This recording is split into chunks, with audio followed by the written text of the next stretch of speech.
கிறிஸ்துவில் மிகவும் பிரியமானவர்களே, ஆண்டவர் படைத்த வெற்றியின் நாள் இது. இன்றாக மகிழ்வோம், அக்களிப்போம், அல்லேலூயா பாடி அவரை ஆராதிப்போம்.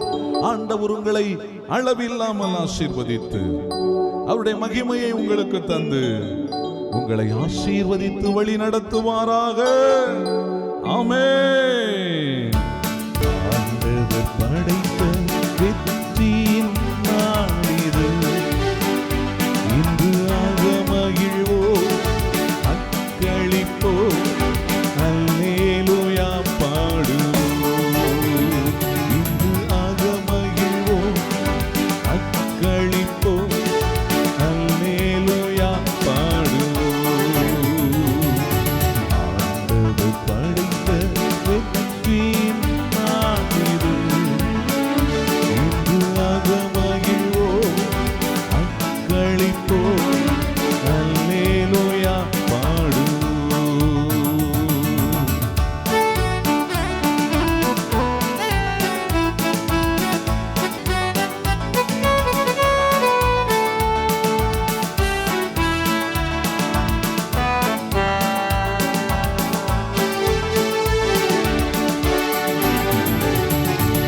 எனக்கு உதவிடும் எனது ஆண்டவர் என் பக்கம் இருக்கிறார். எனக்கு உதவிடும் எனது ஆண்டவர் என் பக்கம் இருக்கிறார். உலக மனிதர்கள் எனக்கு எதிராக என்ன செய்ய முடியும்? உலக மனிதர்கள் எனக்கு எதிராக என்ன செய்ய முடியும்? தோல்வி இல்லை எனக்கு, வெற்றி பவனி செல்வே. தோல்வி இல்லை எனக்கு, வெற்றி பவனி செல்வே. ஆண்டவர் படைத்த வெற்றியின் நாள் இது. இன்று ஆக மகிழ்வோம், அக்களிப்போம், அல்லேலூயா பாடுவோம்.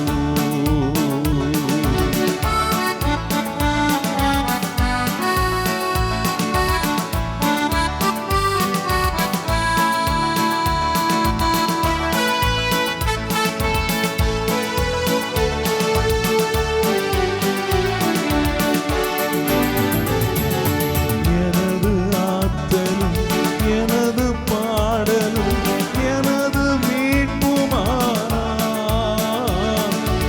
எனது ஆற்றலும் எனது பாடலும் எனது மீட்புமானார். நீதிமான்களின் கூடாரத்தில் வெற்றி குரல் ஒலிக்கட்டும். நீதிமான்களின் கூடாரத்தில் வெற்றி குரல் ஒலிக்கட்டும். நீதிமான்களின் வீட்டினிலே வெற்றி குரல் ஒலிக்கட்டும். தோல்வி இல்லை நமக்கு, வெற்றி பவனி செல்வே. தோல்வி இல்லை நமக்கு, வெற்றி பவனி செல்வோம். ஆண்டவர் படைத்த வெற்றியின் நாள் இது. இன்று ஆக மகிழ்வோம், அக்களிப்போம், அல்லேலூயா பாடுவோம். இன்று ஆக மகிழ்வோம், அக்களிப்போம், அல்லேலூயா பாடுவோம்.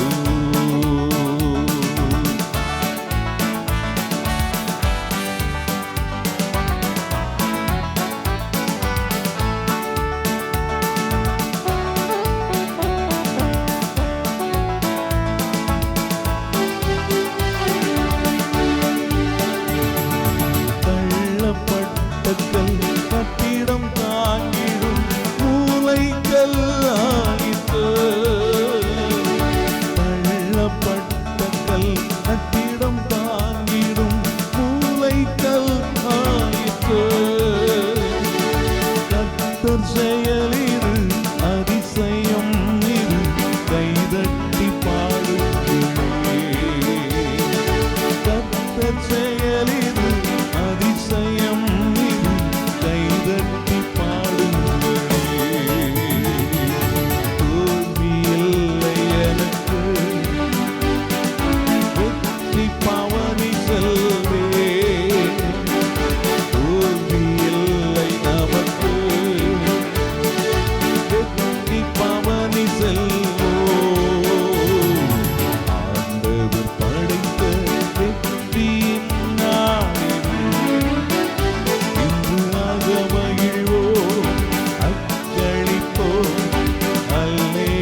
இறை இயேசுவில் அன்பிற்குரிய அருமை சகோதர சகோதரிகளே, இந்த நாளில் உங்களை சந்திப்பதிலே பெருமகிழ்ச்சி கொள்கிறேன்.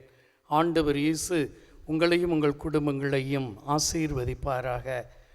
அன்புள்ள இறை மக்களே, இந்த ஜூன் மாதம் இயேசுவின் திவ்ய திரு இருதயத்திற்கு ஒப்பு கொடுக்கக்கூடிய இந்த அருமையான மாதத்திலே இயேசுவின் திரு இருதயத்தை பற்றி நாம் தியானித்து வந்து கொண்டிருக்கிறோம்.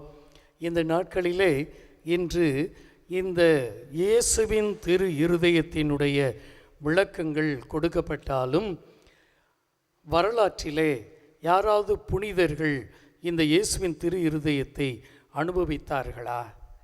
யாராவது புனிதர்கள் இயேசுவின் திரு இருதய பக்தியிலிருந்து அவருடைய வல்லமை பெற்றவர்களாக திகழ்ந்தார்களா என்றெல்லாம் ஒரு சில பகிர்வுகளை நாம் மேற்கொள்ளலாம். அதில் 2 புனிதர்களை நான் இன்று பார்க்கிறேன். முதலாவது புனிதர் அருட்சகோதரி ஃபாஸ்டினா. இவர் யாருன்னா, இரக்கத்தின் ஆண்டவரை அவர் முகமுகமாக பார்த்த ஒரு புண்ணியவதி. அவர் நற்கருணை கதிர்பாத்திரத்திற்கு முன்பாக ஜெபித்து கொண்டிருந்த பொழுது இயேசு அந்த கதிர்பாத்திரத்திலிருந்து 2 ஒளி, நெஞ்சிலிருந்து வரக்கூடிய 2 ஒளி, ஒன்று வெள்ளை ஒன்று ஆரஞ்சு, இந்த நிறத்திலே ஒளி அடித்து கொண்டு அங்கே அவர்களுக்கு முன்பாக வந்து நிற்கிறார். அந்த சகோதரி தான் இரக்கத்தின் ஆண்டவருடைய ஜெபத்தை பெற்றுக்கொண்டவர். அன்று நாம் வெள்ளிக்கிழமைகளில் ஜெபிக்கிறோம். இந்த சகோதரருடைய பின்புலம் என்னவென்று பார்க்கின்ற பொழுது எப்பொழுதுமே இருதய ஆண்டவரை நினைத்து ஜெபித்த ஒரு சகோதரி. எல்லா வெள்ளிக்கிழமைகளிலும் உபவாசம் இருந்து ஜெபித்த ஒரு சகோதரி. அவருக்கு ஆண்டவர் இரக்கத்தின் ஆண்டவராக காட்சி கொடுத்தார். அப்போ இந்த வெள்ளிக்கிழமை பக்தி முயற்சியில் இருப்பவர்களுக்கு இயேசு ஆண்டவர் தன்னுடைய பிரசன்னத்தை எப்படியாவது காட்டுகிறார். அவருடைய அந்த அணுகுமுறையை எப்படியாவது ஆன்மீகத்தில் வெளிப்படுத்துகிறார். அதே போன்று அருட்தந்தை பியோ நாம் வாழ்ந்த இந்த காலத்திலே வாழ்ந்த ஒரு புனிதர். அவரை நாம் ஆங்கிலத்தில் சொல்ல வேண்டுமென்றால் கான்டெம்பரரி என்று அழைக்கிறோம். அதாவது நாம் வாழும் காலத்திலே நம்மோடு வாழ்ந்தவர்களை கான்டெம்பரரி என்று அழைப்போம். அப்போது இந்த நம்மோடு வாழ்ந்த இந்த புனிதருடைய வாழ்வு என்னவென்று பார்க்கின்ற பொழுது அவர் எல்லா வெள்ளிக்கிழமைகளிலும் இயேசுவின் பாடுகளை தியானிப்பதும் அதே போன்று இருதய ஆண்டவரை நினைத்து ஜெபிப்பதுமாக இவர் இருந்திருக்கிறார். அதன் விளைவு அவருக்கு 5 காய வரம் பெற்றது. 5 காயங்கள் அவருடைய உடலிலே அவர் பெற்றுக்கொண்டார்.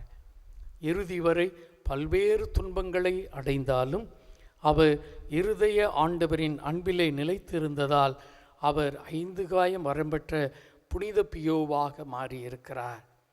அன்பார்ந்தவர்களே, இத்தகைய புனிதர்களுடைய வாழ்வு நமக்கு சொல்லுவது, உங்கள் வாழ்விலும் நீங்கள் இருதய ஆண்டவரை அனுபவிக்கலாம். அவரை அன்பு செய்து பாருங்கள். உங்களோடு வருவார், உங்களோடு பேசுவார், உங்களோடு தங்குவார். ஆமென். God bless you all.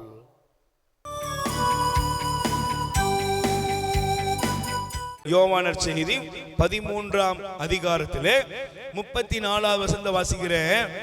ஒருவர் மற்றவரிடத்திலே அன்பு செலுத்துங்கள். அடுத்து சொல்றாரு, நான் உங்களிடம் அன்பு செலுத்தியது போல நீங்களும் ஒருவர் மற்றவரிடம் அன்பு செலுத்துங்கள். நீங்கள் ஒருவர் மற்றவருக்கு செலுத்தும் அன்பிலிருந்து நீங்கள் என் சீடர்கள் என்பதை எல்லாரும் அறிந்து கொள்வார்கள். Praise the Lord. சொல்லுங்க அல்லேலூயா. பிரியமானவர்களே, பாருங்க, ஆண்டவருக்காக பணி செய்த புனிதர்களை திருச்சபை நமக்கு கொண்டாடி கொண்டிருக்கிறது. Praise the Lord.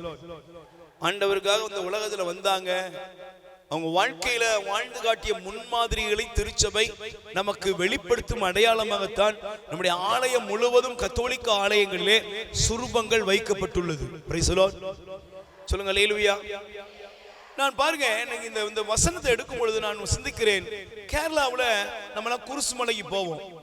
அந்த குருசுமலைக்கு போவனுடைய மலையாற்றூர் என்று சொல்லுகிற அந்த மலையாற்றூர், அதனுடைய ரெக்டர் ஃபாதராக 2018 இருந்த ஃபாதர் பேரு அருட்தந்தை சேவியர். Praise the Lord. என்ன பேரு? Father Xavier. வாழ்க்கை அநேகருக்கு ஒரு பெரிய சாட்சிய அனுபவம். ஏன் அப்படின்னா, இந்த ரெக்டர் ஃபாதரான இந்த சேவியர் ஃபாதர் அங்க பணி அந்த பங்குல இருக்கும்போது ரொம்ப அன்பானவர், எல்லார்ட்டையும் நல்லா பழகுவார், எல்லாரையும் அன்பு செய்வார். ஆனா அங்க இருந்த அந்த கோயில் கணக்கு பிள்ளை, கப்பியார் அப்படி சொல்றோம்ல, அந்த கோயில் கணக்கு பிள்ளை கொஞ்சம் வித்தியாசமானவர், குடிப்பழக்கத்துக்கு அடிமையானவர், வித்தியாசமா அவர் செயல்படுவார். அப்ப நிறைய பேர் சொன்னாங்க, இவர் ரொம்ப சரியில்லாம இருக்கிறான், இவனை முதல்ல எடுத்து மாத்துங்க, நீக்குங்க. அந்த ஃபாதர் அவருக்கு சொல்லி பார்த்தாரு, ஆலோசனை சொன்னாரு. ஆனா அவர் கேட்கல. ஒரு நாள் ஃபாதர் மற்றவங்க எல்லாம் சொல்றதுனால, சரி இவருக்கு ஒரு வாரம் விடுப்பு கொடுப்போம் அப்படின்னு சொல்லி கொஞ்சம் தற்காலிகமாக அவரை இந்த கொஞ்ச நாள் வீட்டுல ரெஸ்ட் எடுப்போம் அப்படின்னு அனுப்பிட்டார். இந்த கப்பியார் நல்லா குடிச்சாரு. குடிச்சிட்டு அவன் சிந்திச்சான், இந்த ஃபாதர் என்ன நீக்கிட்டாரு. கூட இருந்த குடிகாரெல்லாம் அவனுக்கு ஆலோசனை சொல்லி கொடுத்தான். இந்த ஃபாதர் மலையில போய், மலையாற்றூர்ல மேல உள்ள குருசு மலையில போய் பூசை வச்சுட்டு திருப்பணி நிறைவேற்றிட்டு அவர் வந்துகிட்டு இருக்கிறார். Praise the Lord.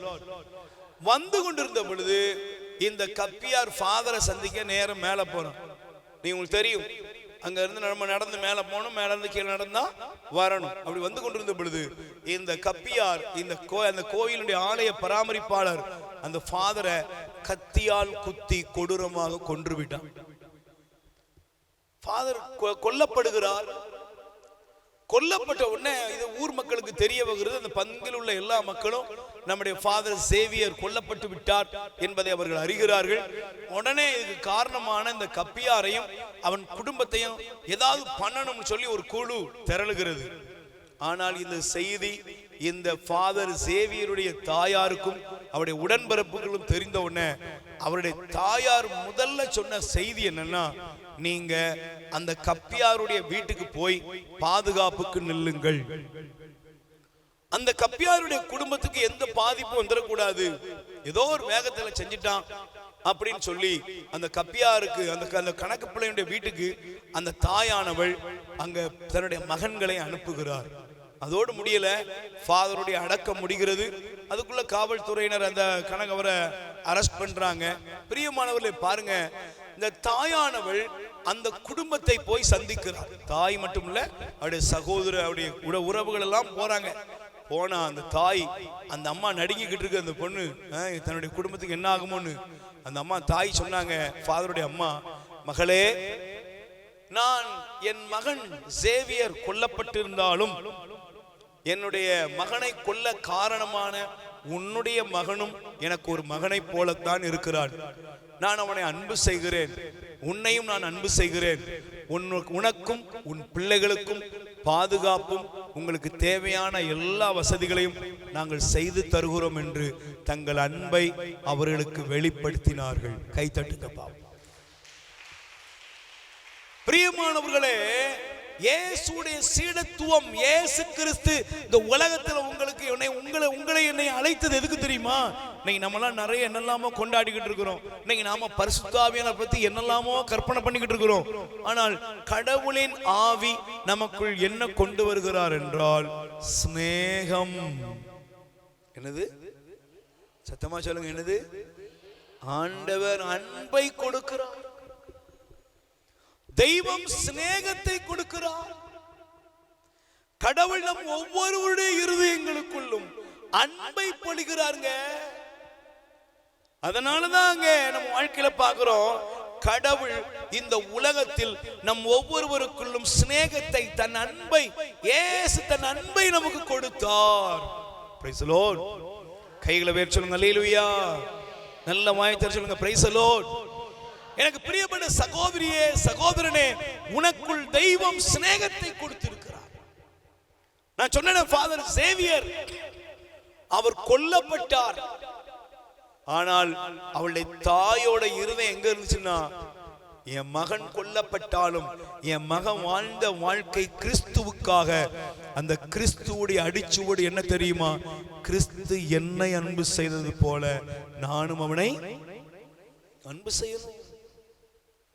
இங்க இருக்கிற நம்மில் ஒவ்வொருவருக்குள்ளும் கடவுள் இன்னைக்கு தேவையான ஒன்றை வைக்கிறார். அது என்னன்னா, நீ என்னுடைய சீடத்தி, நீ என் சீடன் என்றால் யார்? பழி வாங்குறவன் கிடையாது. இன்னைக்கு பாருங்க, நம்ம அந்த உலகத்துல வாழ்ற வாழ்க்கையில யாரை பார்த்தாலும் எல்லா இடத்துலயுமே நான் பார்க்கிறேன், ஒரே இந்த வாழ்க்கையில பழிக்கு பழி, போட்டிக்கு போட்டி, பொறாமை, எரிச்சல், காய்மகாரம், யாருமே வேண்டாம்னு எல்லாரையும் உதறி தள்ளிட்டு வாழ்ற ஒரு வாழ்க்கை. ப்ளீஸ் தயவு செய்து சொல்றேன், கடவுள் நம் உள்ளத்தை அன்பில்